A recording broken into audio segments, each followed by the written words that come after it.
It's Fatal Attraction, once again reinvented for the ages, and this time we're in a college dormitory.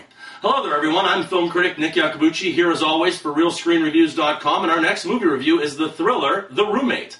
The Roommate opened a nationwide release on Friday, February 4th, 2011, and it features the beautiful Leighton Meester, Minka Kelly, Cam Gigandit, and Billy Zane. This film comes to us from director, are you ready for this people? Christian Christensen. The name's so nice his mama gave it to him twice. This writer-director of many smaller independent films now gets his first crack at trying to thrill the masses with a tale of obsession and sets it against the backdrop of everyday college life.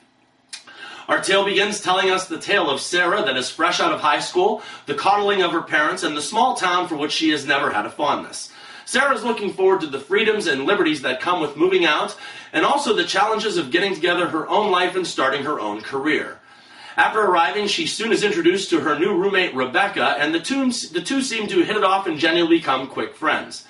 However, in a short amount of time, the behavior of Rebecca soon deteriorates to the point of being deranged, if not dangerous, and anyone in the way of her path is not exempt from the violence of Rebecca's obsession.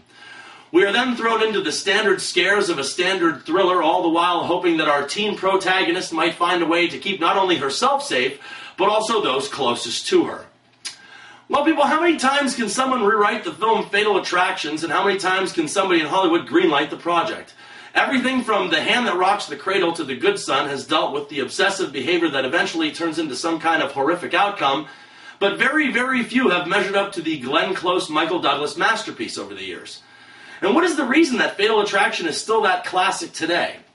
That is because that film was a dramatic tale first and a thriller second.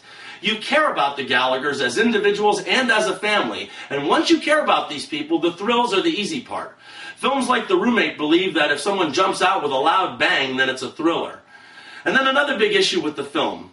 What exactly is the obsession with the roommate? Fatal Attraction, it was love, and The Hand That Rocks the Cradle, it was the desire to obtain the perfect family, and in my opinion, those are easily identifiable.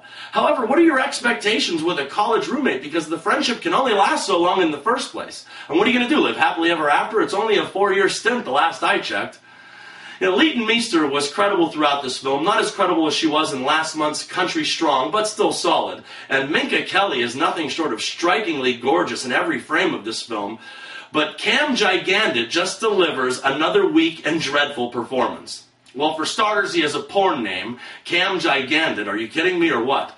Then I saw him not too long ago in the film Burlesque as the love interest to Christina Aguilera, and after combining his performance in that film with his performance in this film, I have concluded that he has the charisma of about a wet towel.